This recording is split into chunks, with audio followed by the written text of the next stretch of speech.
আজকের রেসিপিটি হচ্ছে আমার পমফ্রেট মাছের ঝাল। তো মাছগুলোকে প্রথমে ভেজে নেবো খুব ভালো করে, কারণ এগুলো ভীষণ নরম মাছ, কড়া করে ভাজতে হবে। তো এই যে মাছগুলো সব ভাজা হয়ে গেছে। এবার ওই মাছ ভাজা তেলের মধ্যে আমি দেবো শুকনো লঙ্কা, তেজপাতা, জিরে, এটা ফোড়ন দেবো। ফোড়ন দিয়ে এর মধ্যে এবার পেঁয়াজ কুচানো আর টমেটো কুচানোগুলো দিয়ে দেবো। পেঁয়াজ টমেটোটা ভাজা ভাজা হয়ে গেলে, এই যে ভাজা হয়ে গেছে, এবার এর মধ্যে অ্যাড করব গুঁড়ো লঙ্কা, হলুদ এবং নুন। এটা দিয়ে একটু তেলের মধ্যে ভেজে নেবো। এই গুঁড়ো লঙ্কা হলুদটা ভাজলে তেলের মধ্যে কালারটা সুন্দর আসে। এবার এর মধ্যে পেঁয়াজ, আদা, রসুনের পেস্টটা দিয়ে দেবো, দিয়ে একটু ভাজা ভাজা করে নেবো। এবং ওই মশলা ধোয়ারই একটু জল এর মধ্যে অ্যাড করে দেবো অল্প পরিমাণে, দিয়ে ধিমি আঁচেটা কষাতে থাকবো। ভালো রকম মশলাটা কষে গেলে তারপরে মাছটা অ্যাড করব। তো এখানে মশলাটা তেল ছেড়ে গেছে মানেই কষে গেছে। এবার এর মধ্যে ওপর দিয়ে মাছগুলোকে একে একে বসিয়ে দেবো।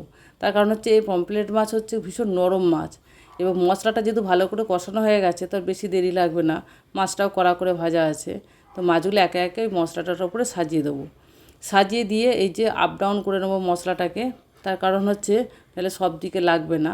আবারও সাইড দিয়ে একটু জল দিয়ে দেবো, দিয়ে ধিমি আছে মাছগুলোকে এপিট ওপিট করে যাতে মশলাটা সব দিকে লাগে সেইভাবে ধিমি আছে কিছুক্ষণ হতে দেবো।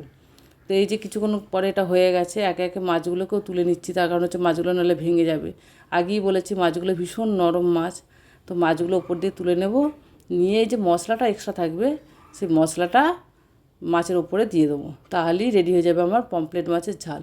এই মাছটা ভীষণ টেস্ট হয় খেতে, এত ভালো লাগে খেতে। গরম ভাতে ব্যাপারটা পুরো এক পিস এরকম মাছ আর একটু গ্রেভি পড়বে, তাহলেই জমে যাবে, ফাটাফাটি জমে যাবে একবারে। গরম গরম এরকম মাছ হলে আর ভাত হলে আর কিছু চাই না বাঙালি। ওই জন্য কথাতেই বলে বাঙালি হচ্ছে মাছে ভাতে বাঙালি। তো আজকে আমার রেসিপি রেডি, আজ তাহলে আসি, টাটা।